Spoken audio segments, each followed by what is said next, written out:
Welcome to Southern Sense Talk on Rumble. You are going to love Annie the Radio Chick-A-Dee Ubelis and her co-host, C.S. Bennett. You'll find them live here on Fridays from 2:30 p.m. to 4 p.m. Eastern Date Time. Check out their website at Southern Sense, as in commonsense.net. It's that easy, southernsense.net. So sit back and relax. They're informative, fun, irreverent, and politically incorrect. You never know where they'll go, but you'll love the journey.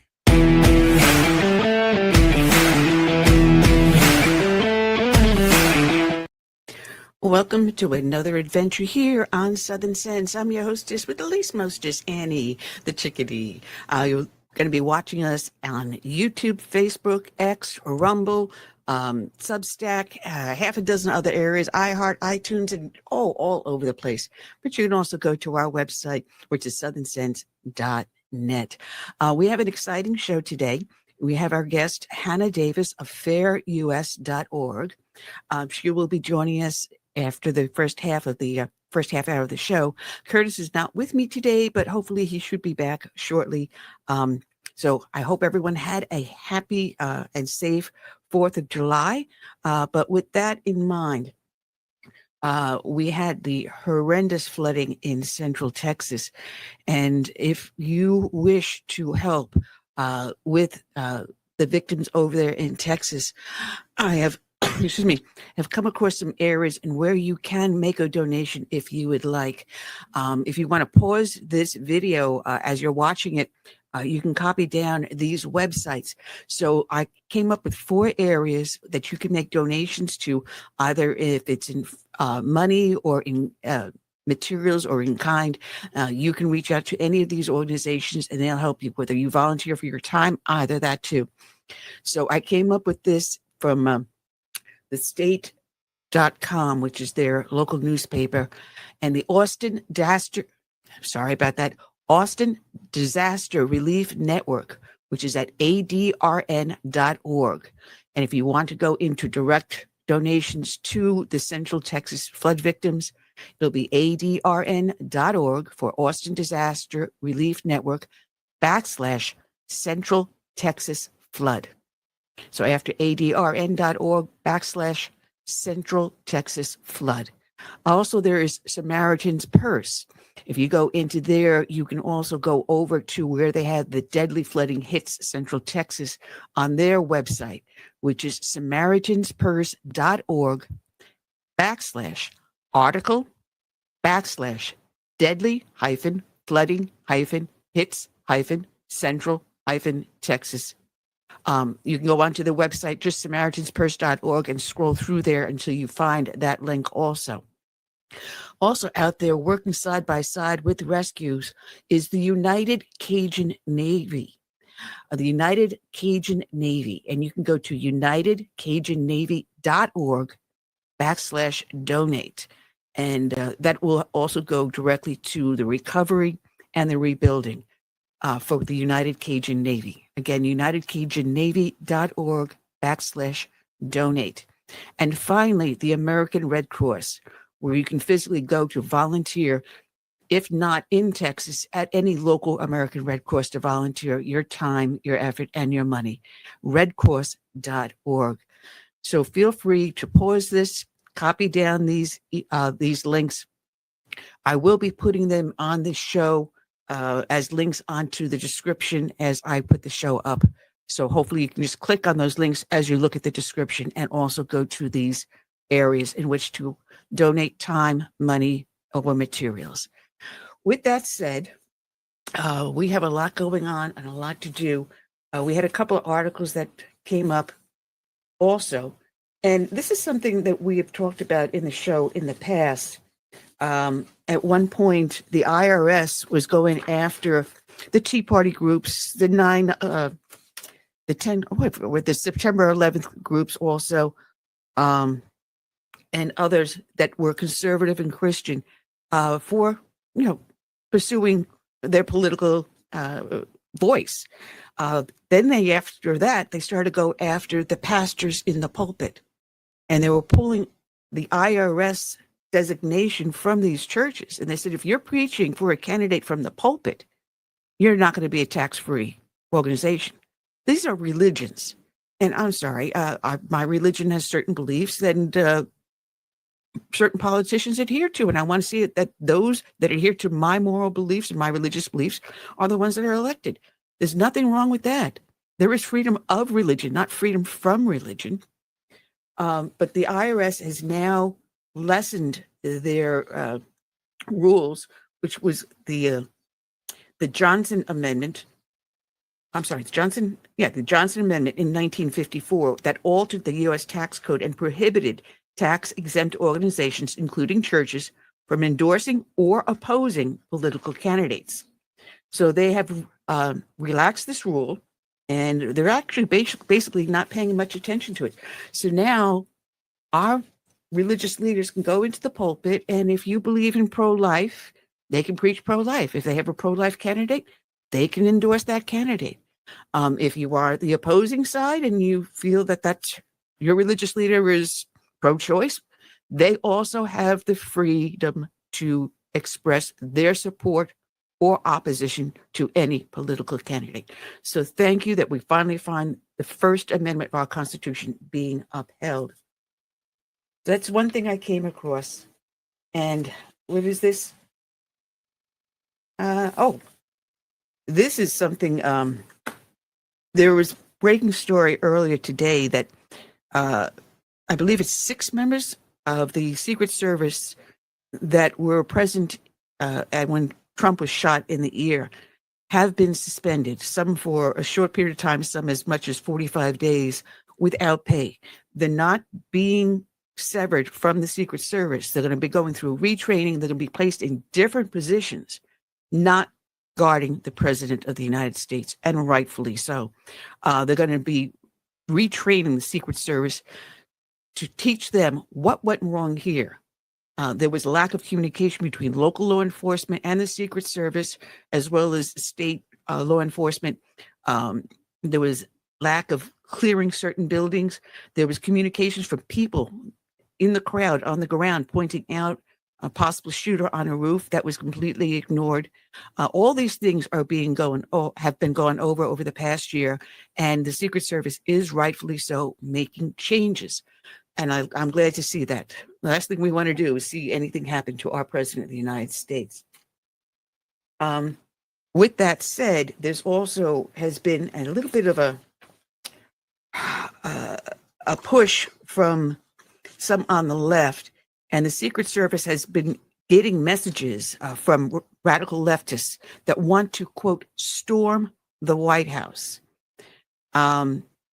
There's a surge of demands from Democratic supporters pressing lawmakers to consider drastic measures, including violence, to protect democracy from Donald Trump on a new Axios report. And this was published on Monday, highlighting a rising tide of voter frustrations, asking for more aggressive tactics. We see this already with ICE agents, the attack on the ICE agents and Border Patrol by those who are supporting unlimited illegal immigration. It's getting a little crazy out there, guys.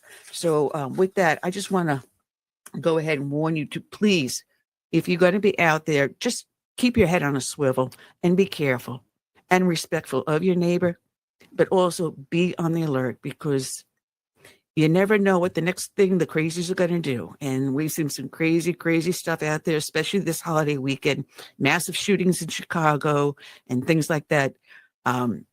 So again, keep your head on a swivel, be safe out there. With that said, you know that each and every show we dedicate to a fallen hero. And today's dedication is going to be going out to Correction Officer Andrew Lansing of the Ohio Department of Rehabilitation and Correction in Ohio. His end of watch was Wednesday, December 25th, Christmas Day of 2024. Correction Officer Andy Lansing died after being assaulted by an inmate on Christmas morning around 7:30 a.m.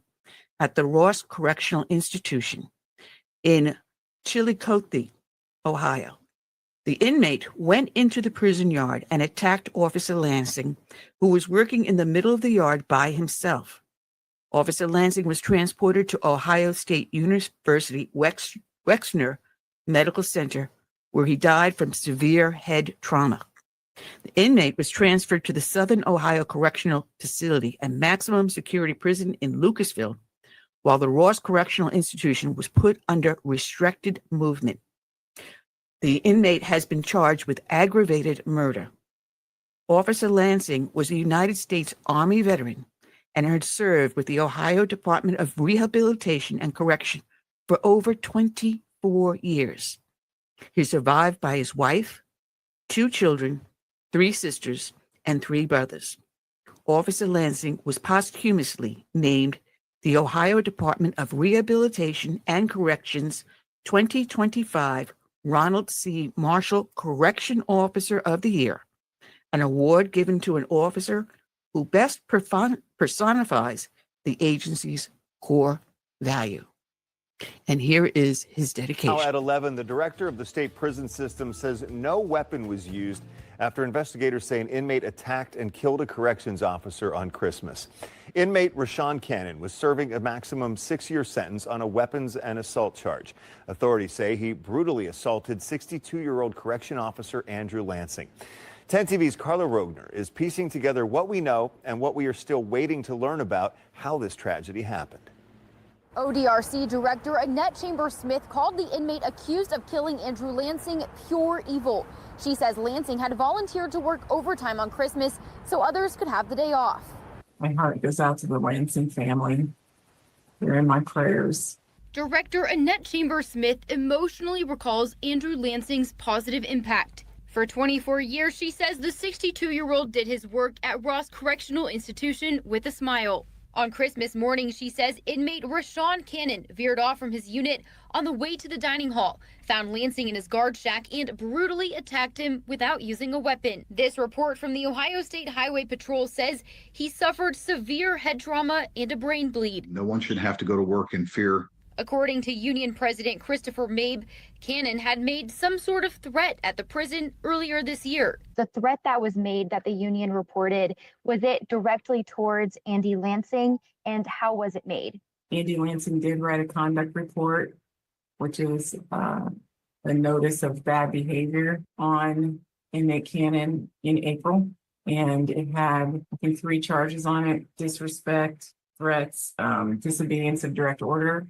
He was found guilty of 2 of those, not all of them. Director Chambers-Smith could not elaborate on the threat any further. She confirmed the union's claim that the institution is short about 40 positions, but says staffing was not an issue on Christmas. Every post that was supposed to be filled that day was filled. The ODRC director also responded to calls from the union that she should step down. I understand anger. I understand the need to make sure that this never happens again for anyone who works here. That is, I mean, I understand the union's position. As for the threat and the other events leading up to the attack, the ODRC is working to put together a report about the suspect's history at Ross Correctional. The director tells us that could be available for us to review as soon as Monday. In Columbus, Carla Rogner, 10 TV News. Continuing coverage tonight, a community continues to mourn the loss of Ross County Correction Officer Andrew Lansing. He was killed on Christmas Day while working at the Ross Correctional Institution. According to the Ohio Department of Rehabilitation and Correction, he picked up an extra shift so others could go home earlier on Christmas Day. They say an inmate attacked him during that time. Lansing's loved ones laid him to rest during a service in Chillicothe earlier today. 10 TV's Rochelle Elaine was there for that funeral procession, and tonight she's learning more about Lansing's service. It's been a solemn day here in Chillicothe as we have watched dozens of people come together to honor the life of Andrew Lansing. We have seen multiple law enforcement agencies line up here. We've also seen family, friends, and loved ones here. They lined up in a procession as they brought Lansing's body to its final resting place. But it wasn't just the local community that was out there. We also met a woman who drove up from Franklin County. She said she feels connected to the family after losing her uncle in the line of duty back in the 80s. The community needs to stand behind the officer's family, because that's what will get them through. And coming up tonight on 10 TV at 11 o'clock, you'll also hear the message she has for the Lansing family. And we're also learning more about Andrew Lansing himself from his personnel files. In Chillicothe, Rochelle Aline, 10 TV News. Of course, we thank Kiara for that. And we want to move now to 10 Investigates, where our team has been digging into the death of a corrections officer for nearly 2 months. The Ohio Department of Rehabilitation and Correction says Officer Andrew Lansing was attacked by an inmate and killed while working at a state prison on Christmas Day. A new report from a state oversight committee shows the prison was short-staffed in the months before Officer Lansing died. The state lawmaker who represents Ross County says that facility still wasn't fully staffed the day Officer Lansing died. And tonight at 6 o'clock, he talks with 10 TV exclusively about the solution he's proposing. Are you looking to propose legislation Yes. as a result of this incident? Absolutely. And right now at noon, 10 Investigates reporter Rochelle Aline is joining us today. We're glad to have you back. The story tonight revolves around staffing, which we've been talking a lot. Do we have an exact number on shortage? That's the million-dollar question, right? And we're still working to confirm it. So that state oversight agency, it's called the CIIC. They did a report back in September, and they confirmed that there are about 47 vacancies. But we know Officer Lansing died in December. So we're trying to pin down what that number is. We've talked to ODRC, that state lawmaker. We've talked to family members, his attorney. And anecdotally, what we've heard is that the number ranges between somewhere between 40 and 60. We're still working to pin down that exact number. And so how do the vacancies then factor into what happened or the concern? I mean, his death has spurred a lot of questions. I think some of the biggest questions from people that we've heard is, how does something like this happen? How does an inmate get to an officer and get him by himself? We have spoken to Officer Lansing's family. We have spoken to their attorney. They're of the belief that if he wasn't alone in that guard shack, if they had been fully staffed, that inmate may have not been able to get to him. So many of us don't see anything at a prison unless we're watching TV. So how much of a surprise is this shortage and one person working alone? That is an excellent vantage point, right? I mean, to me, I was shocked to hear about these vacancies. But in talking to people who work in and around this industry, this is not shocking to them at all. We spoke to the ODRC, again, the CIIC, the Lansing family, their attorney. Everybody who works in and around this industry says it's kind of a known thing that across the state of Ohio, they are struggling to both hire and retain people, especially in those critical correctional officer positions. And so, again, we asked the state lawmaker, well, we all know this is an issue now. What are you doing to fix it? And I can't give you any more, but we'll have that answer coming up tonight at 6 o'clock. All right, so I know you're going to be doing some tough questions on that. Thank you for joining us at noon. So we know to watch tonight on 10 TV News at 6.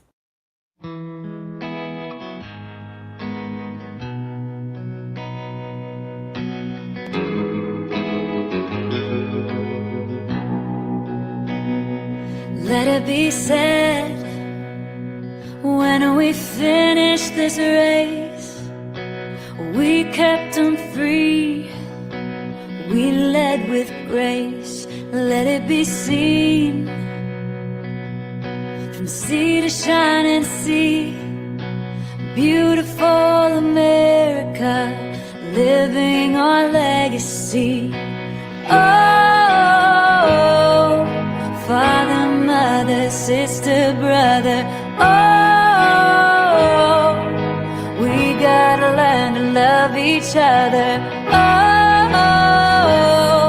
for the soul of the nation, for the next generation. Let us be known as people of honor, humble and bold, faithful through fire. Let us hold firm to our convictions with wide open hearts, eager to listen. Oh, Father, Mother,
when our time has come. We gave them hope, we made them strong. Let it be said, when we finish this race, we kept them free, yeah, we led with grace. Oh, father, mother, sister, brother, oh, we gotta learn to love each other. Oh, for the soul of the nation, for all the next generation. Let it be said.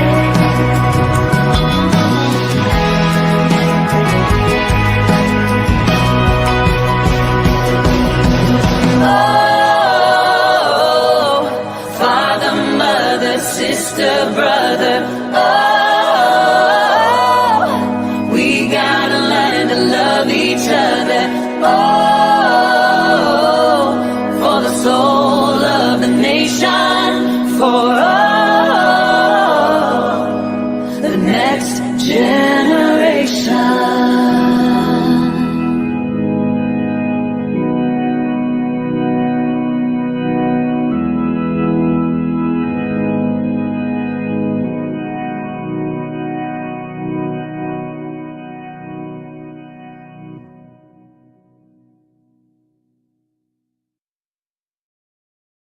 Okay, and we are live. All right, and welcome back to Southern Sense Live. We're not actually live, we're pre-recorded today to be airing for tomorrow, Friday. I'm your hostess with the least mostest, Annie Ubelis. I have with me Hannah Davis of the Federation for American Immigration Reform, also known as fairus.org.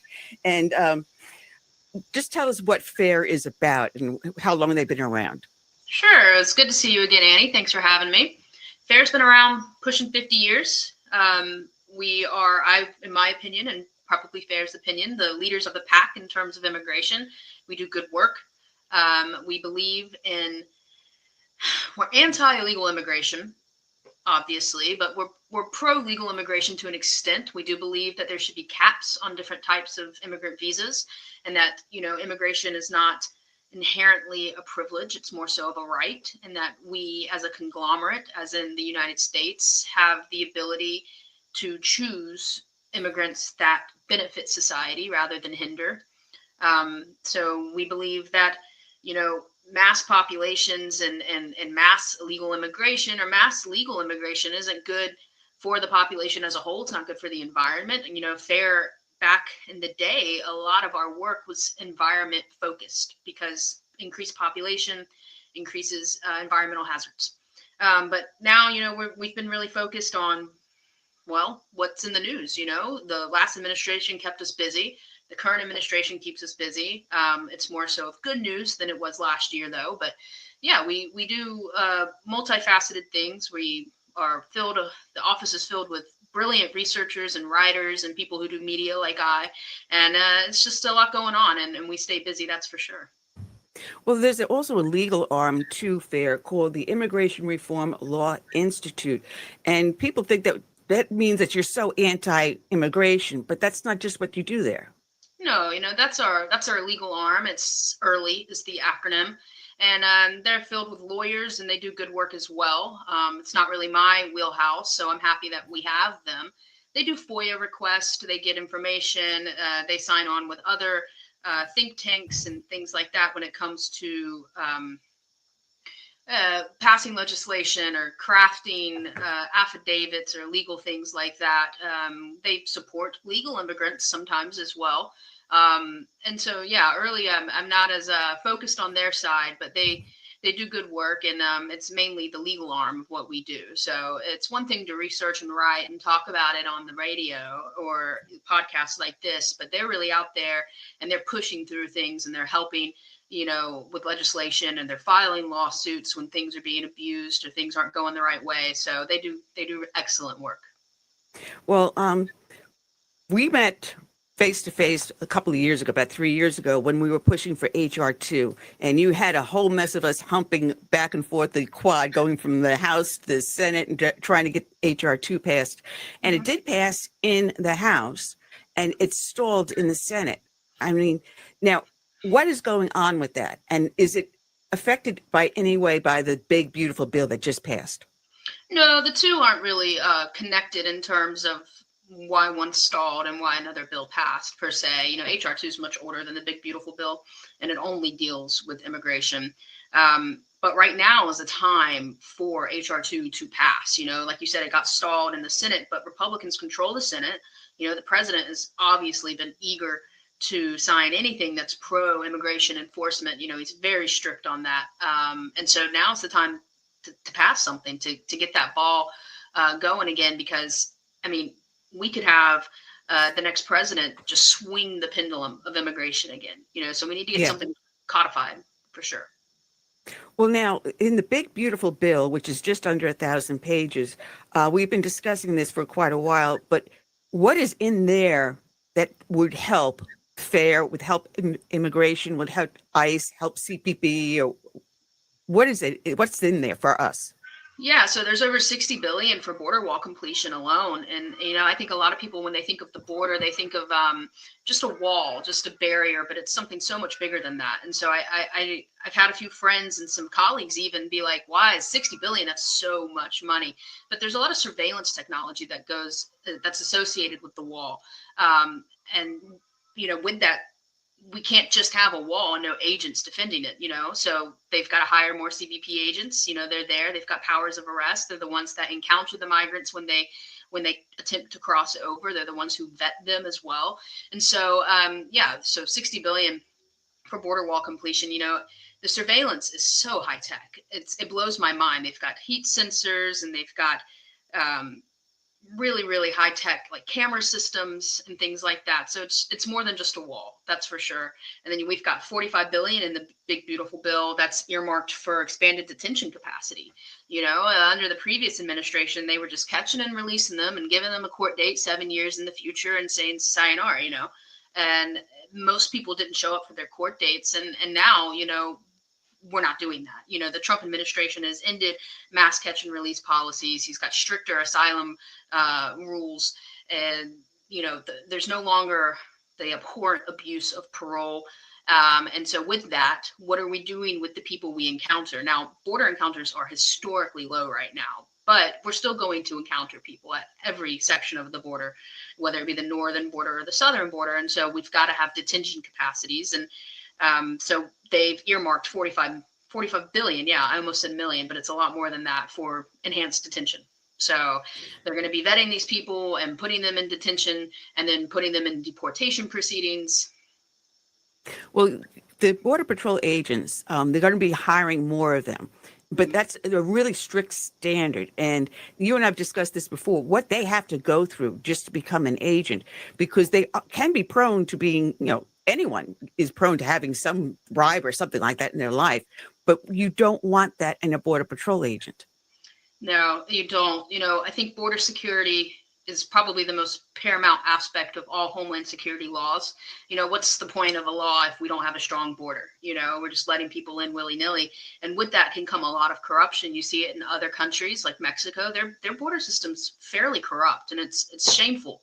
And so it's stringent to become a Border Patrol agent, to become an ICE agent. You guys, they have to pass very, very strict polygraphs. They're very difficult to pass. I've heard they're one of the hardest, actually, and a lot of people don't make it through. They usually, I mean, these guys, you know, people think of them as kind of just like law enforcement, and they are, but they're federal law enforcement. And then on top of that, the guys are really smart. You know, a lot of them are bilingual. You know, under the previous administration, there were so many different nationalities crossing into the nation. They've got to be able to speak Russian and French and Spanish. So these are smart cookies, you know, and so, but we make it hard to become one because what they're doing is so essential for national and domestic security. So we can't just let anybody become one. Well, they're also expanding ICE. Now, I've had a friend who worked for ICE, and as a cop, we were not allowed to ask the immigration status unless we are actually doing the actual arrest. So if we are transporting someone or if we're responding to a victim of a crime, you didn't do that. But consequently, one of my friends who was an ICE agent deported someone 3 times, physically took him across the border. He came back to murder a fellow cop, a friend of mine, back in 1989. So this is not something that just started new, but it has blossomed tremendously over the last couple of administrations. So here ICE has a really hard time. So, they're also trying to work with local law enforcement. On the other hand, they have sanctuary cities inhibiting them. So these always like the bad guys, but we need to do something to help them. And what's in this big, beautiful bill to help them?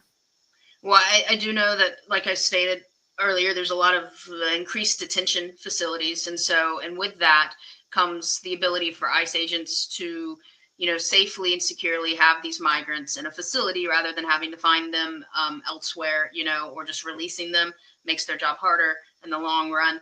And going back to what you said about, working with, local law enforcement and federal immigration authorities, there's the 287G program. I don't know when you were a cop up in New York, if they had one. I highly doubt it.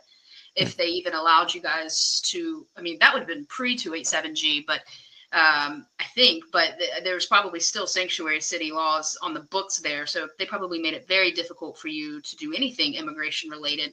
But it's a great program. It allows federal immigration authorities to come down and train these local law enforcement agencies and basically tell them, hey, this is when you can ask for, make a status inquiry, ask about someone's immigration status. This is when you can, hold someone. This is when you honor our detainers, that kind of thing. So it's a beautiful training thing. And I wish more local municipalities would focus on that and cooperate with ICE. And that's, you see it in sanctuary jurisdictions where they're not. And that's why ICE gets such bad optics with these ICE raids and these ICE sweeps. I've said it before and I'll say it again, regardless of what side of the aisle you're on, even if you agree with ICE, nobody wants to witness an ICE raid. They're messy. It's horrible optics for the administration and for the government as well.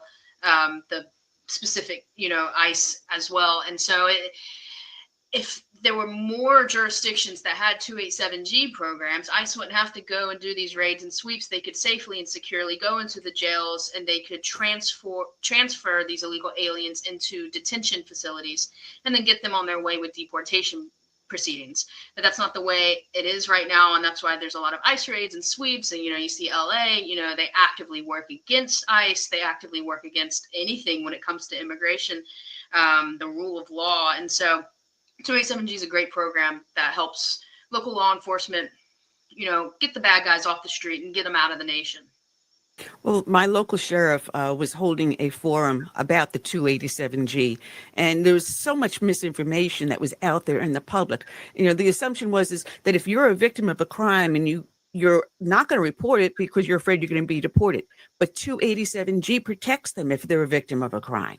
Yeah, if they're needing to go for medical assistance, 287 protects them. Yeah, most places that have cooperation agreements with federal immigration authorities aren't going to arrest a migrant because, they've reported a crime and they recognize that you're here illegally, or you've overstayed your visa or something like that. Or no one's going to arrest a mother in a hospital who just gave birth because they know she's illegal. That's just not how it works. That's morally wrong as well. Some people might say that that's the way the cookie crumbles, but that's just not how it works with the 287G program. 287G basically allows an officer, if they pull you over, they can make a status inquiry, they can, run your plates, see if you're here legally, that kind of thing, and most importantly, jurisdictions that have 287G programs honor detainers. Sanctuary cities do not honor detainers. And so ICE is basically going to these localities and saying, hey, you've got a bad actor in your jail. You actually have them right now. Give us 48 hours. Let us get there so we can safely transfer them to a detention facility. And, these sanctuary jurisdictions, they won't honor them. And so that's a really great thing about 287G is that they'll honor ICE detainers. Well, you took a year over a year to put together the sanctuary jurisdictions across the U.S., which is in fairus.org. People can open this up and look at it. And you go state by state and everywhere, and you show who has sanctuary cities, what counties, what areas, and you then match the law that people can click on it and actually see specifically what the law states. Yeah, there's some pre-existing lists. They're not as thorough as ours, because I noticed that a lot of these lists that are already out, they don't have, the evidence. They don't have the proof to back up what they're saying. And I think if you're going to call a municipality or a state itself, statewide, a sanctuary, you've got to back that up. That's a harsh thing to call someone if they're not. And so it was time consuming, that's for sure. There was a lot of records requests and things like that, and a massive editing process to ensure that everything was absolutely right before we released it. But it was worth it. I think a lot of people are using this, whether they're just interested individuals, like you down in South Carolina, noting that there's one sanctuary jurisdiction in your state. Hey, it's better than having 5 or 55. We can use it on the Hill. We can use it right here in Capitol Hill. Legislators and whatnot, they know where to go now. The DOJ knows who to sue, and they have the evidence to back it up. I really hope that it's a tool that people can use, and people are happy that FAIR put together.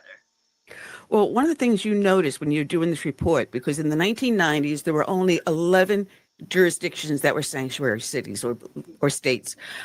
Today, it's 1,003. But you notice a spike in a certain periods of time. Yeah, I noticed a spike in late 2017 and late 2024, and I said to myself, well, what was going on then? And it correlated directly with Trump taking office. And everybody knows how strict he is on immigration enforcement, on actually enforcing the rule of law and the immigration laws of the land. And so a lot of these sanctuary jurisdictions would double down. Like places out in California or New York, they've had some stuff. Oregon's had stuff, since like the late 90s and stuff, but they would double down on their policies. The resolutions would become codified, and in 2017, and then they do it again in 2025 or 2024. And the most egregious sanctuary jurisdictions will have something that basically says, it's really old. It's like over 20 years old, and it'll say, hey, we're not cooperating with any immigration, authorities. And then in 2017, they would codify that. And then in like 2024 and 2025, they double down even more and say, oh, and on top of that, you guys aren't allowed in our hospitals or our schools or our courthouses. So there's a lot of ways that sanctuary jurisdictions kind of usurp the rule of law. But I did notice a correlation directly with the Trump administration, both of his 2 terms. Well, I have a clip I pulled aside, and I think you're really going to enjoy this one. There goes my camera again. God, I hate that. Anyway, it's a clip from Los Angeles back in June, and I think you'll appreciate this one. Immigration raids had not happened here, we would not have the disorder that went on last night. I will tell you that it is peaceful now, but we do not know where and when the next raids will be. That is the concern, because people in the city have a rapid response network. Nothing was happening here. Los Angeles was peaceful before Friday. All right, that's L.A. Mayor Karen Bass. She is blaming President Trump for the chaos erupting in her city. We know now at least one federal officer was attacked. Despite this reality, a whole lot of lawmakers still insisting now that the demonstrations stayed peaceful. Here's a live look at L.A., where a rally to, quote, end the ICE invasion underway, as we mentioned, right now. So let's go ahead and bring in Tricia McLaughlin, spokesperson for the Department of Homeland Security. Tricia, what's your response to Mayor Bass? She says nothing was going on, everybody was living their best lives, and then boom, suddenly ICE invaded. Mayor Bass is telling Americans, don't believe your lying eyes, that these are calm, that these are peaceful protests, when what Americans are seeing are the streets of LA on fire, of ICE cars being slashed, defacing of public property. Our ICE enforcement officers are being assaulted. They're being pummeled with rocks. And this is just simply for doing their job. Mayor Bass should know, and the American people should know, who ICE has arrested during these raids and operations. They've arrested child molesters, rapists, convicted murderers, 5 gang members. These are truly the worst of the worst individuals that our brave ICE enforcement officers are getting off of American streets. And the fact that they are being met with such disrespect and assaults. But I have to say, Julian, this is the natural escalation of the rhetoric from AOC, from Tim Walz, from Karen Bass herself, who've likened ICE to Nazis. They've likened ICE to the Gestapo. Then, of course, you're giving these activists, these violent rioters, a free pass to go on and do the worst of the worst, which is assault our ICE enforcement officers and make American communities less safe. What do you say to her? Wow. This was just a little over a month ago in Los Angeles. And now we knew for the last several years that there were homelessness on the streets in Los Angeles. We knew that there were illegal immigrants here as gang members in Los Angeles committing tons of crimes. So this is just not something that just organically occurred overnight. No, and in no way was it peaceful at all either. You know, the rioting in the streets, the anti-ICE protest, they are the end result of sanctuary policies. You know, the mayor's over there touting that it's, you know, the current administration's fault, but that's not what it is. If they didn't have these sanctuary policies, as I stated earlier, you know, ICE agents could just go into the jail system and safely and securely obtain these illegal migrants and put them in detention and deportation proceedings. But that's not the way it is. And so they've got to go do these ICE raids. They got to go do these ICE sweeps, and they don't look good. It's not good for optics. And then people protest. And the clip, you know, the lady's absolutely right. Governor Tim Walz, he compared ICE agents to Gestapo. You know, AOC said ICE shouldn't even exist. I mean, the politicians that are fueling the violence, fueling the rage is wild to me. I mean, ICE agents are under attack. I mean, I believe the White House put out a percentage saying that immigration authorities attacks on them have surged by 700%. Yeah, it has surged 700%. And just recently, there was an attack on an ICE facility in Texas, and you had individuals. There was a total of 12, but they got 10 of them. They were dressed in military style clothing. They had the latest in weaponry that they were shooting at the two unarmed ICE agents, as well as a police officer striking him in the neck. He's going to be okay, thank God. But that's not just the only one. There's numerous instances of being physically attacked. And then you have someone like Hakeem Jeffries, who goes on camera and says, we're going to find out who you are. We're going to find out where you live. We're going to find out what your family is and where they're at, threatening not just the ICE agents, but their families, their children, in the places where they live, where they go to school, where they worship, where they shop. Yeah, the doxing, it's insane, and it should be. I mean, it's illegal, and the fact that politicians are here for it is absolutely wild to me. I can't wrap my head around it. I mean, at the end of the day, even if you don't agree with, you know, their role as federal immigration authorities, you should never try and drag someone's family into it or try to get their address. You know, at the end of the day, we're all people, and we can agree to disagree when it comes down to things. And these politicians, I feel like, are just, I mean, you know, if they were in red states, they'd be putting, you know, their next term in danger because nobody would vote for them. But, you know, they're typically in blue states, and that's how the cookie crumbles out there. And then, you know, their constituents agree with them. But going back to what you said about Texas, yeah, it was on July 4th. It was 4th of July in central Texas, about Alvarado, Texas. I hope I pronounced that right. It was a group of like 10 to 12 people, and they started shooting off fireworks to get to attract ICE agents to come out of the facility. And it did. It worked. And then there was a gunman in the wood line, and he shot somebody like in the neck. And it wasn't an ICE agent. They shot the officer who showed up. Yeah. I mean, and he's going to be okay. But, you know, these group of people, they're facing 10 years to life in prison, you know, just because they don't think that ICE should be doing the job that they legally have to do.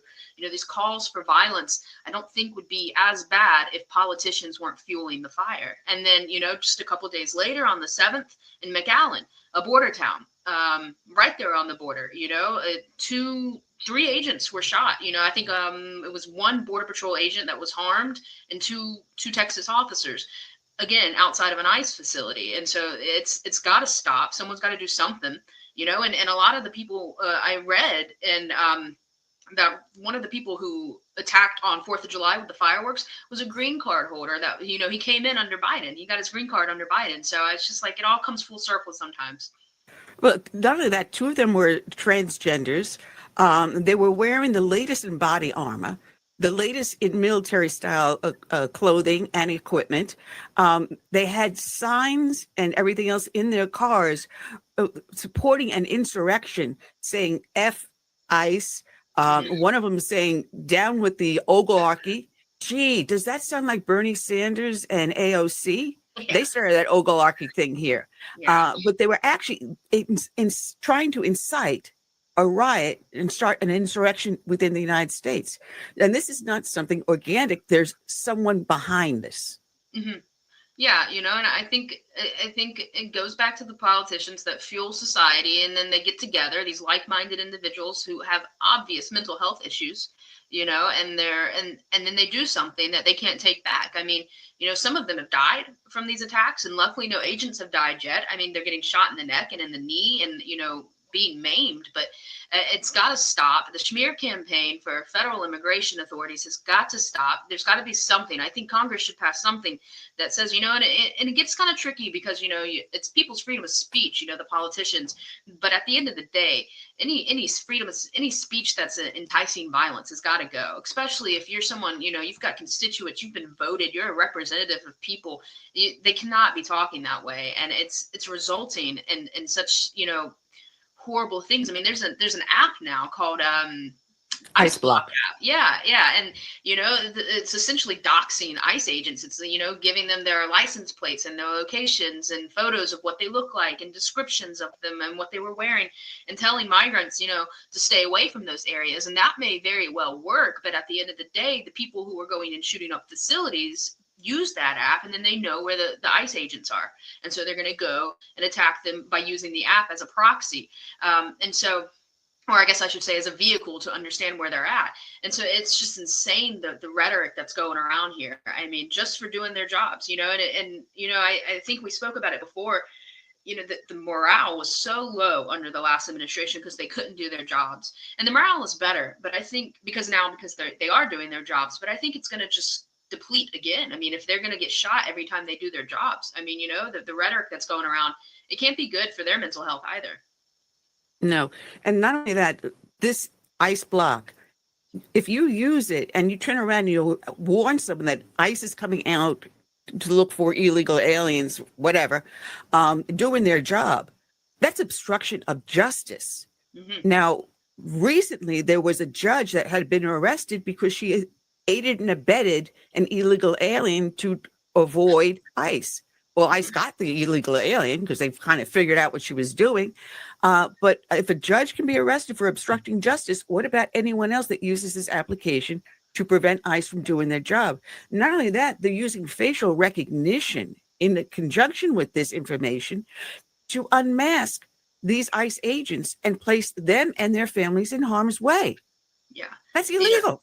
It is, and you're absolutely right about that. And I've seen a lot of politicians, comparing them to the Gestapo and stuff like that, and because of the mask, because they're so upset they're wearing masks. And I'm thinking to myself, if I was an ICE agent and I had to go facilitate a raid or a sweep or do something dangerous, I would wear a mask too, because they're doxing people. They're doxing the ICE agents. I don't want my family involved in that. And so the facial recognition has got to go. The fact that they're wearing masks, people got to get over it. That's what they're doing. It's for their safety. And it's not just big time politicians, that are calling for the violence. I mean, the vice mayor of a LA suburb she went online. She's since taken the video down, but was talking to the gang members in her local, her jurisdiction. And she was like, you guys are always talking about territory and taking back the streets. And she compared ICE, as she said, that they're like the biggest gang ever and that they need to go after ICE. And, she's since taken it down. The FBI has investigated her. She's openly admitted that she is looking for a lawyer. I hope she doesn't take legal advice from the gang members that she was enticing. So, I mean, it's absolutely wild. The rhetoric that's spewing, it's hatred, it's venomous. It really is. But that clip I just played you from LA, how many people in that clip were not wearing masks? Probably you can count them on one hand. Yeah, I mean, Yeah, I hadn't thought about that. That's a good point, Annie, because that they're mad at the ICE agents for wearing masks, but then when they're burglarizing and looting and riding ice pig on their cars and whatnot and burning down the streets of LA, they're also wearing masks. So it's definitely a rules for thee but not for me attitude. You're right. Well, going back to the big, beautiful bill, there's one thing that's in there that struck me, and that I said, oh, yes, thank you very much. Because under the Biden administration, there was basically no border security. So those border states had to do their own security. And it cost them money to pay out for Medicare, for Section 8 housing, for SNAP stamps, for enforcements, for whatever. So they cost these border states a lot of money. And there's something in the border bill, on the big, beautiful bill for that, isn't there? Yeah, they're going to be reimbursed, basically. I don't think that it's going to be down to the dollar or the penny.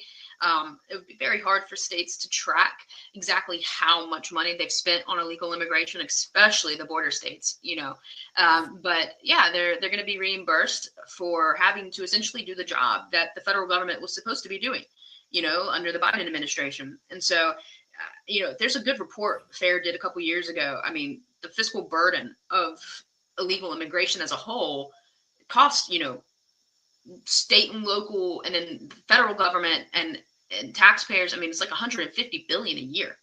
And that's a conservative estimate from a few years ago. So I'm sure it's even more expensive and it's skyrocketed since. And we'll have to do another one of those reports. But the fact that the big, beautiful bill is reimbursing the states is a good thing. They've the sheer amount of money that was Texas had to do for the hospitals, or the sheer amount of money Texas, had to do when it came to rebuilding their border walls over and over and over because there were holes in them and fences were being broken. The taxpayers deserve to see some of that money back too. I mean, those subsidized farms, those big ranches out there, with their cattle dying and, their aquifers, being polluted. There was so much damage to the environment as well, which regardless of how much money a state gets will never come back. I mean, if you're going to mess up the environment at the border, it doesn't matter how much money they're reimbursed. You're not going to be able to fix it in the future. But I think it sets a precedent and it sets an understanding that, hey, the federal government was wrong, but we can try and fix it now.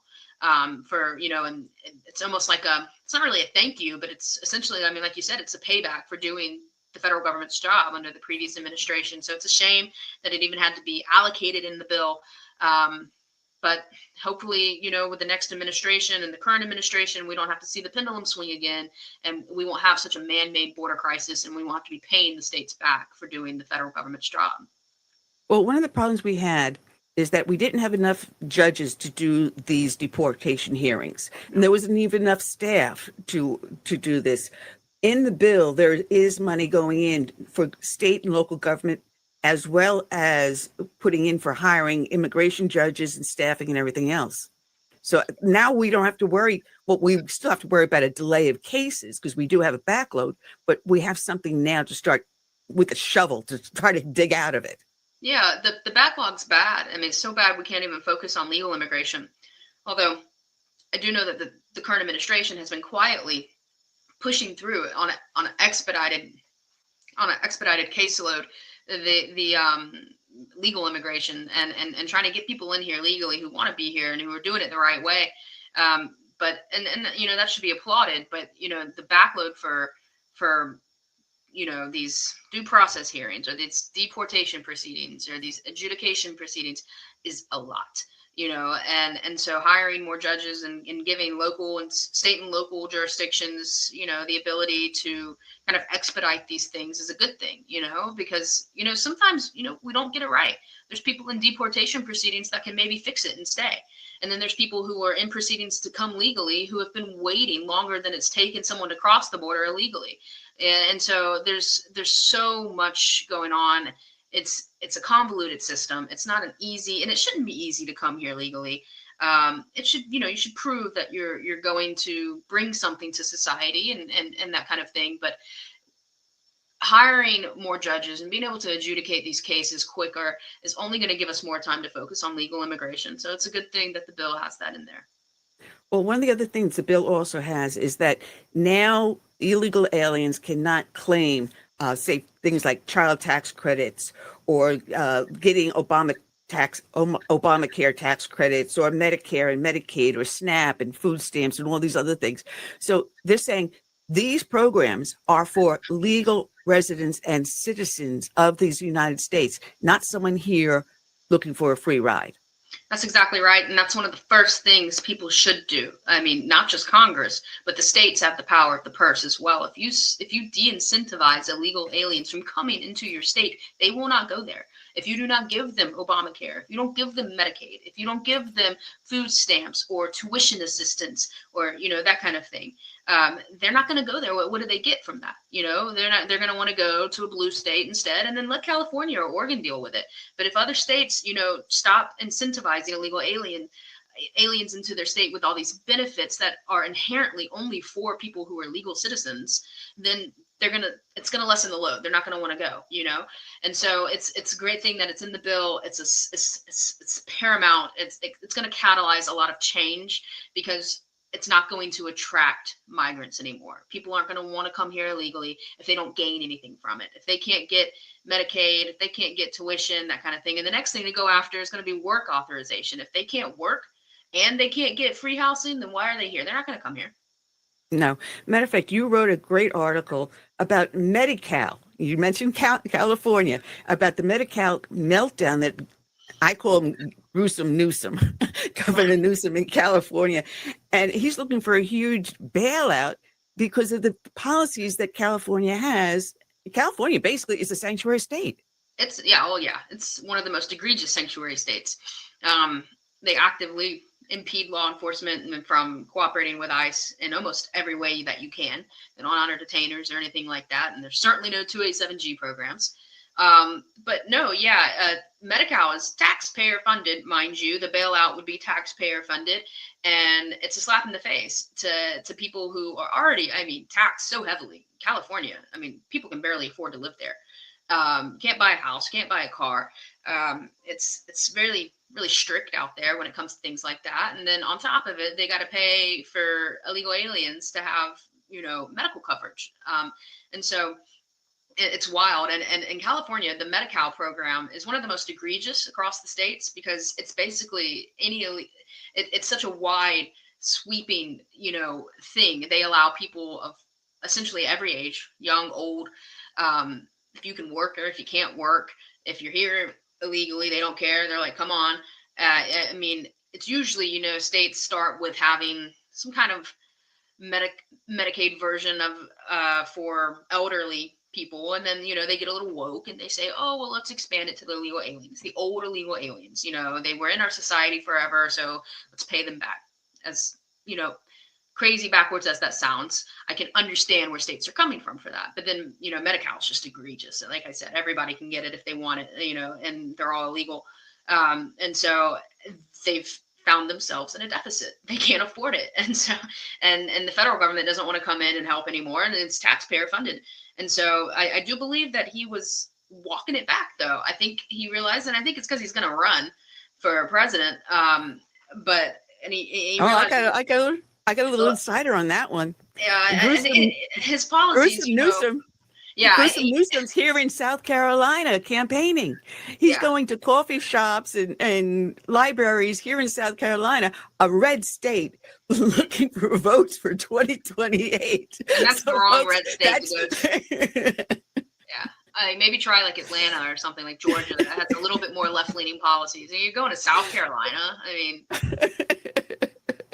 He'd get more luck in like Asheville, or what I mean? Like, so, but no, I think he's rolling back some of that those Medicaid policies. He's trying to, because he is going to run, and he realizes that a lot of his policies are extremely left leaning. He's not just a Democrat, he's a hardcore liberal, and that's not going to fly. People aren't going to vote. The average Republican or someone who's, center right or whatever isn't going to vote for, if they're going to vote left, they're not going to vote for Newsom. And he knows that. They're more likely to vote for like the Kentucky governor. He's a little bit more center. And so he's rolling back some of that stuff out there with Medi-Cal. And I think it's just because of optics. I think he truly believes that, we should be a welfare state, and that includes illegal aliens.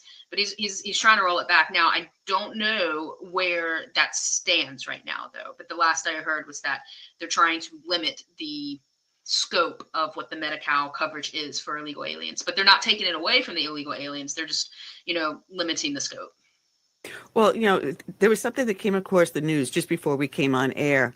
I saw it on Newsmax that he has a new plan now because they had those massive fires, the wildfires recently that went through the Palisades in Malibu. And these were all high-end homes there, high-end neighborhoods.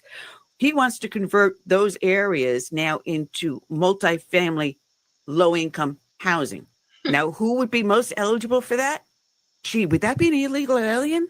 Yeah, and they already have housing assistance out there in California, so for illegal aliens. So I can see that happening. I wasn't aware of that, but yeah, I can see that those two going hand in hand for sure. Meanwhile, here you have someone that has $1 million or more poured into their house. They can't get insurance to pay for the damage. I mean, it's crazy. They are absolutely crazy out there. But we're also talking about, we started talking about the amnesty and the sanctuaries. Now, there had been rumors going around recently about offering the migrant workers, who usually are illegal aliens, amnesty, a soft amnesty, they were calling it. But I heard just the last couple of days, Trump and his Secretary of Agriculture are walking that back. Yeah, unfortunately, regardless of what side of the aisle you're on, when it comes to immigration, people can be very squishy when they think about the hospitality sectors or the agriculture sector, because they realize that unfortunately we've set ourselves up for failure, and a lot of the backbone of our economy is built upon exploitive migrant labor. And so the administration seems to be weighing immigration enforcement against the economic realities that we found ourselves in as a nation. And you're right. At first, he said, we're going to pause ICE raids at, these facilities, whether they're agriculture or hospitality.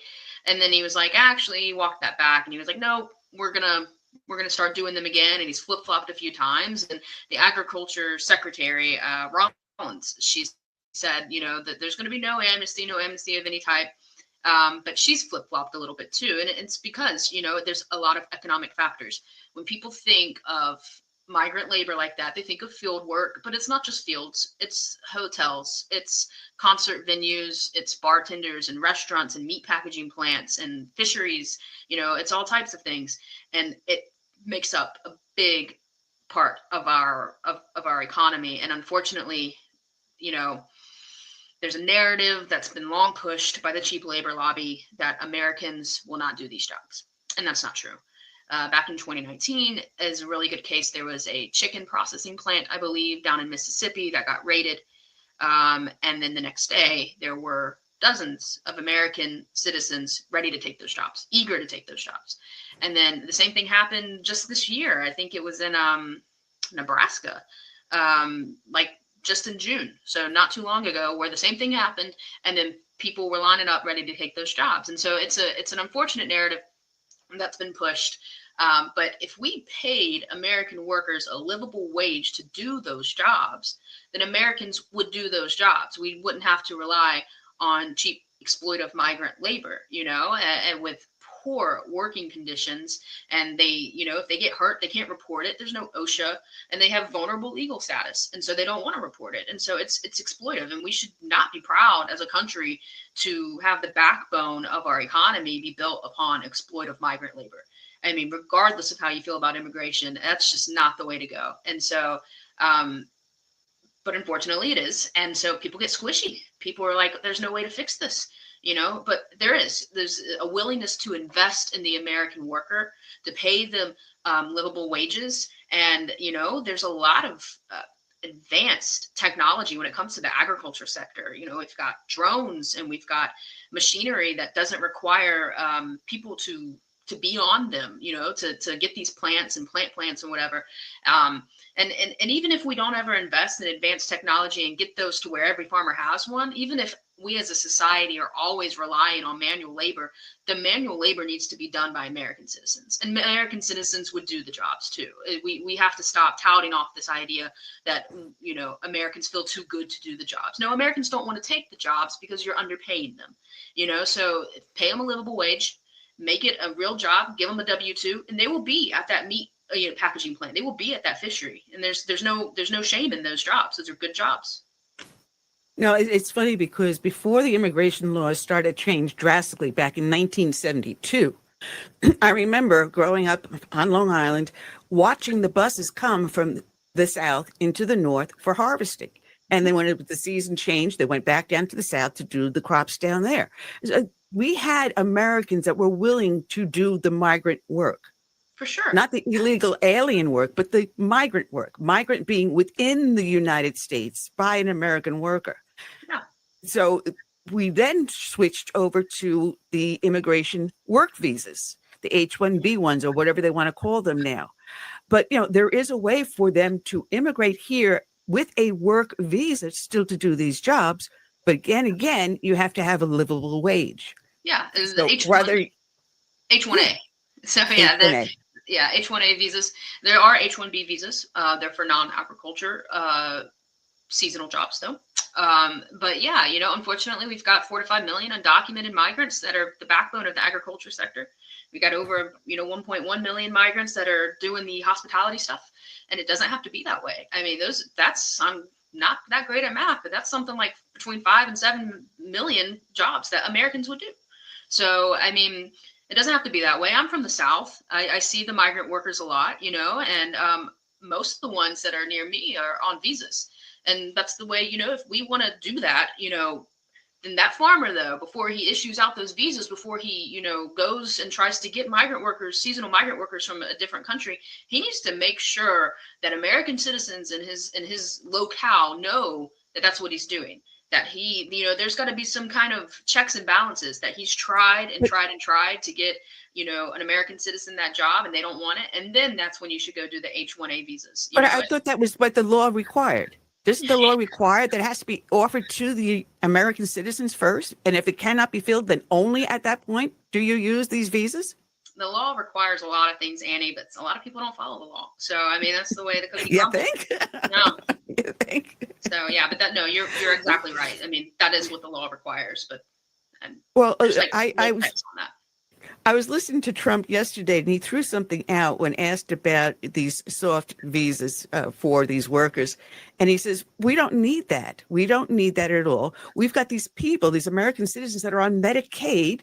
Yeah. And if they're able to work, they're able bodies, they can put in 20 or 40 hours a week. And instead of a handout, they get a hand up.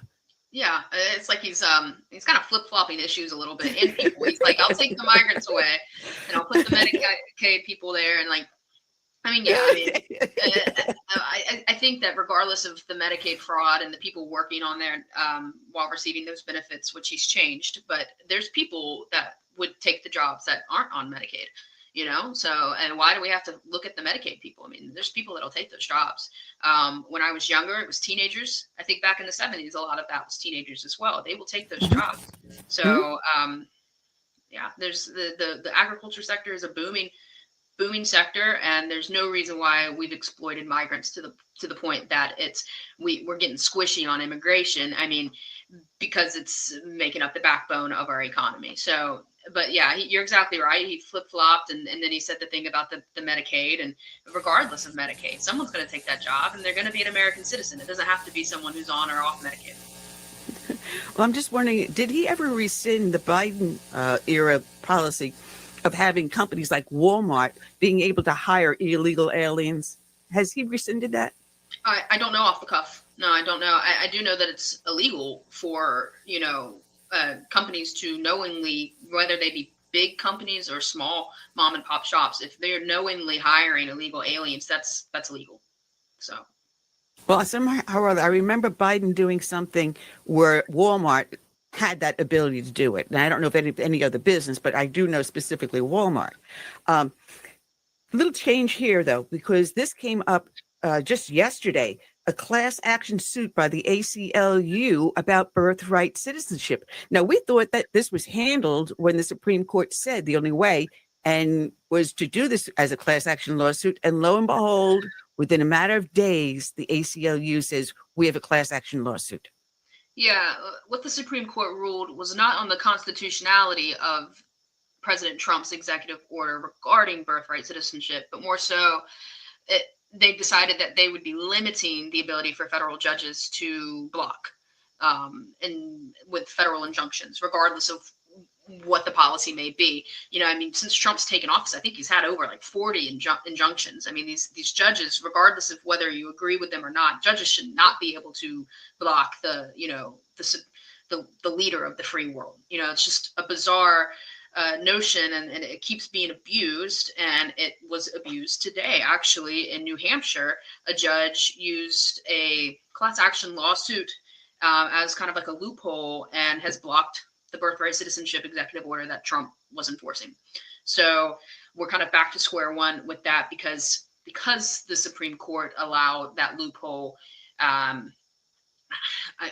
venture it's not going to be the last one. People are doing these class action lawsuits, and it's going up, and it's blocking what Trump had decided he wanted to do with birthright citizenship. So, but yeah, that broke today, actually, not too long ago. The New Hampshire, the judge. Yeah, that's Judge Joseph N. LaPlante, the U.S. District Court for the District of New Hampshire.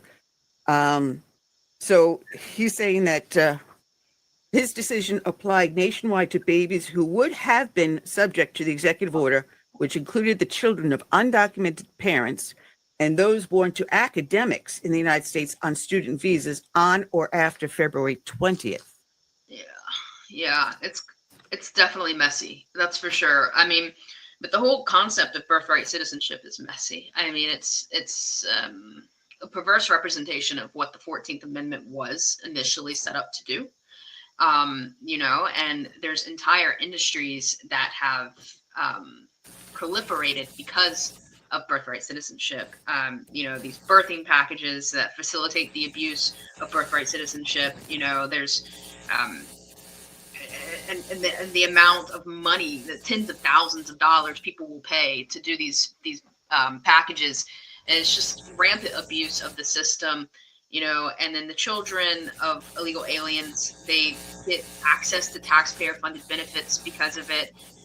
It's absolutely wild, and I don't think that we can even broach the constitutionality of it because we have so many, you know, like stallings, you know, with the injunctions. And I think people thought that, hey, you know, Trump's going to be able to move forward in the 28 states that haven't sued him over this, and then, you know, something like this drops today, and so everything's stalled again. It's like they're back at square one. And so I do know when the Supreme Court released, you know, their ruling on it, they gave them 30 days to sue. You know, but yeah, because they paused the enforcement of the executive order for 30 days, and that's up on July 27th, and so they beat it in no time. So now it's paused, back at, you know, square one. Well, people don't understand birthright citizenship. And you were talking about these birthing packages, which predominantly cover citizens from China and Russia. They offer things such as air travel, lodging, meals, transportation, and medical fees, which, as you said, run into tens of thousands of dollars. I mean, this is a multi-billion-dollar tourism industry here. It is, yeah.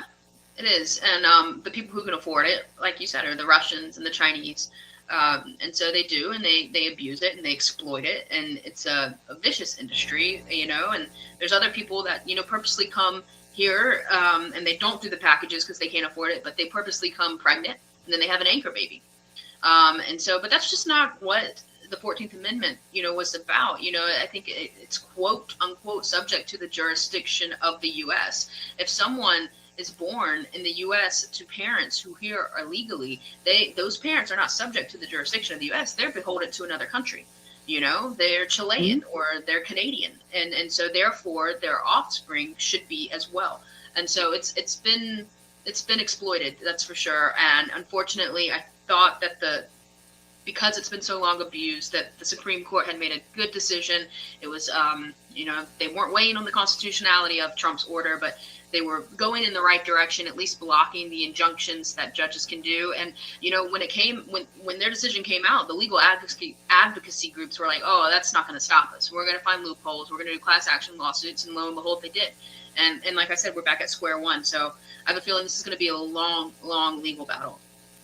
Yeah, because people that think American soil, whether you're here illegally or on a visa, you're not a citizen of the United States. You're not a legal resident either. Therefore, you are not, quote, subject to the jurisdiction of the United States. You are a citizen of another country or a subject of another country. You are subject to their primary jurisdiction. Yes, you have to adhere to our laws as you're here in the United States, but that doesn't mean that you are subject to our jurisdiction. You're not an American citizen or legal resident. And this is what the Civil Rights Act of 1866 specifically stated. Now,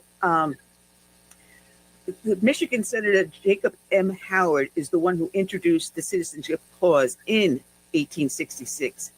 And he stated that his understanding of birthright citizenship will, quote, will not, of course, include persons born in the United States who are foreigners, aliens, who belong to the families of ambassadors or foreign ministers accredited to the government of the United States. And legal analyst Amy Swear on your website, on your Fair Fact Sheet that people can find at fairus.org, she says that the legislative history makes clear that the drafters of the Citizenship Clause understood there would be two distinct ways in which a person could be subject to the jurisdiction of the United States, and that only one of them, complete jurisdiction on par with the experienced by current citizens, was sufficient for purposes of birthright citizenship. In other words, an individual may be subject to some level of U.S. jurisdiction without his or her U.S.-born child being entitled to birthright citizenship. That's exactly right. You're not supposed to owe allegiance to another nation. And if you do in any capacity, then you're not entitled to birthright citizenship. Amy Swear does good work. She actually works at the Heritage Foundation. So it's been a while since I've spoken to her. But yeah, I was happy to see that we used her opinion in our fact sheet. And it's a good fact sheet. I think everybody should go. If you go to our FAIR website and you go under the research tab, you can click more publications and go straight to our fact sheets. We did one recently on birthright citizenship. We've done one on TPS and, recalcitrant countries and stuff like that. But yeah, it gives a good rundown of the genesis of birthright citizenship, how it's morphed and been abused, and where we stand now. And today, changes everything. The fact that it's been blocked again, there's no more enforcement, where, like I said, it's ground zero once more. So it's going to be interesting to see how this takes place across the years. And I say years because I don't think this will take a couple days or a few months. I think this will be a long time coming. I think it'll be, my kid will probably be in middle school by the time we get anything moving with this. So, but yeah, it's been abused, and the fact, and then just take it back to the injunction thing. The fact that we're allowing judges to usurp, the president is wanting for the country is absolutely insane. The fact that he's dealt with over 40 injunctions, and the fact that they just found a loophole to go around what the Supreme Court said, it's like, who do they think they are? Well, one last thing, because I'm looking at with the last few minutes I left. This is going so fast, so thank you so much. Alligator Alcatraz. Now, if you remember about, I was it maybe 10 years ago or so, that they were talking about putting a moat on the southern border. Mostly it was a joke and fun. And they're going to say, what are you going to do? You're going to stock it with alligators. And I had come up with the graphic, which I'm going to post later on the show here, of an alligator wearing a badge, toting a couple of 6 guns, and a cowboy hat. You made that before AI. Kudos. So I'm going to post it on the show later on so people can see the graphic. And I said, well, I'm going to turn around. I'm going to alter it. I'm going to say, Border Patrol agents for hire. That's funny. But alligator Alcatraz, just Ron DeSantis just said, we got an airstrip here. It's got a natural boundary, so it's going to prevent anyone from trying to escape. So what better way to not waste manpower and yet have a facility where we can safely detain criminals? And not only is it a perfect, landing ground to put a facility and to, have ICE agents there and whatnot and increase detention, it's perfect for 2 reasons. Environmentally, there was room for it. It's secluded and whatnot, and they had the room. And but there's also been a lot of crossings, a lot of illegal crossings over there for years. It's been an area where people like to cross. And so I do think that the name that was coined is not great for optics, but it gets the point across pretty quickly. You know, if you're going to try and run, which, you know, rarely do people ever try to, you know, break out of ICE detention facilities. But if you are, I mean, you're probably going to get eaten. So, you know, just hedge your bets and stay in the facility.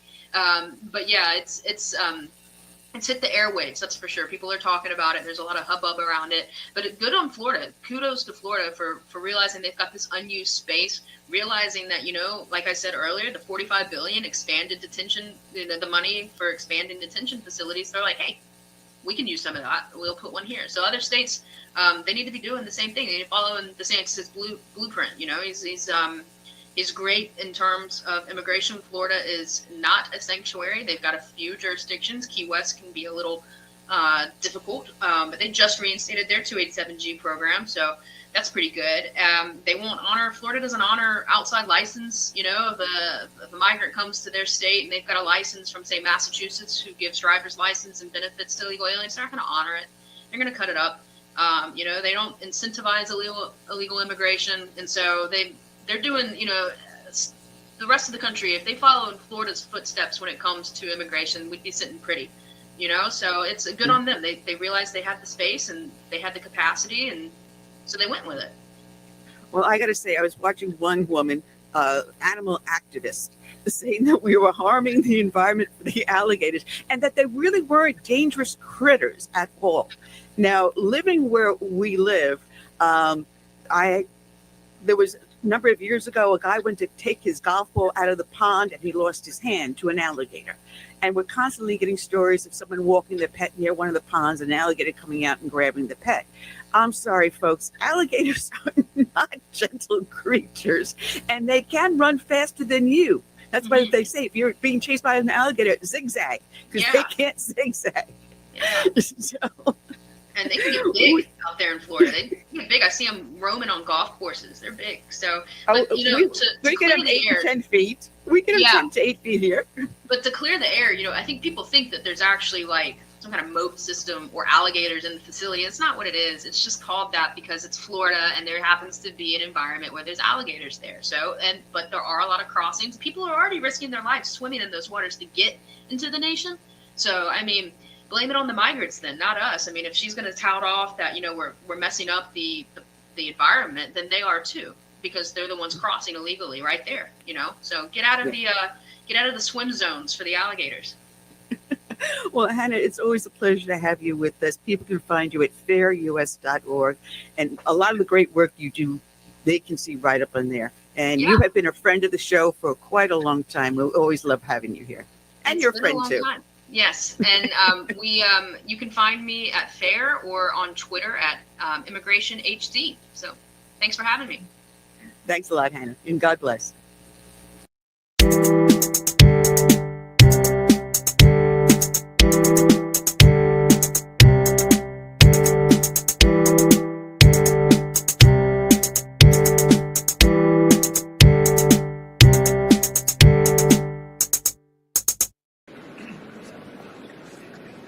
You know the words, help me out here.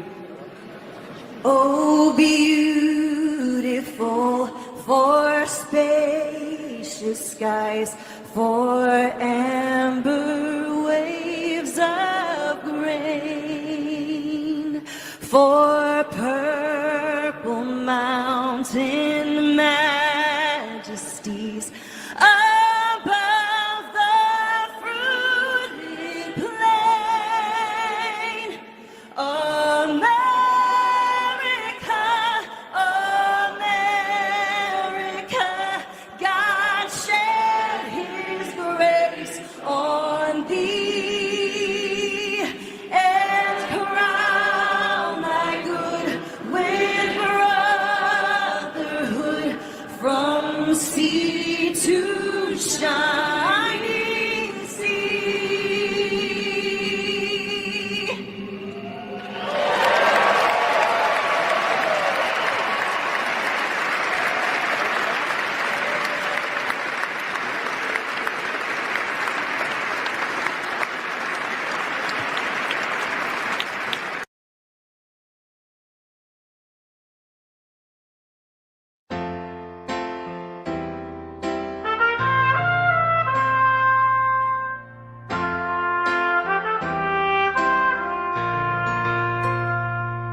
I'm praying for this land I love, America, America, the home of the free. But there are people making plans to change America. They've no respect for her or what matters most to me. That's why I stand for the flag and I kneel at the cross. Long for the friends I have loved and lost. And I still believe in God we trust, and the freedom our forefathers granted us. I hope it's not too late to save America.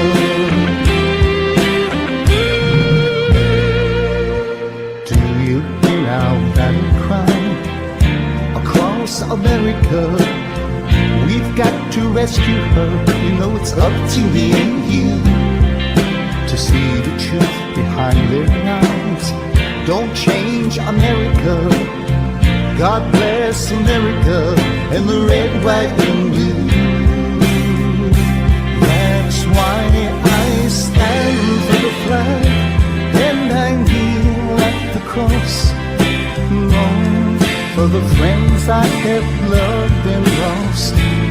And I still believe in God we trust, and the freedom our forefathers granted us.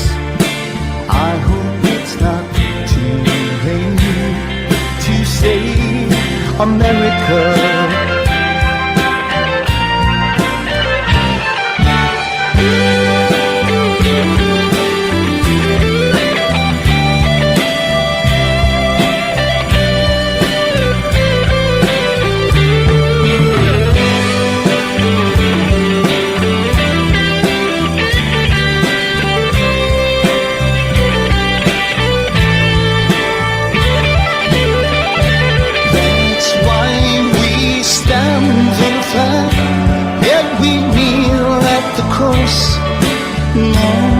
For the friends we have loved and lost, and we still believe in God we trust, in the freedom our forefathers granted us.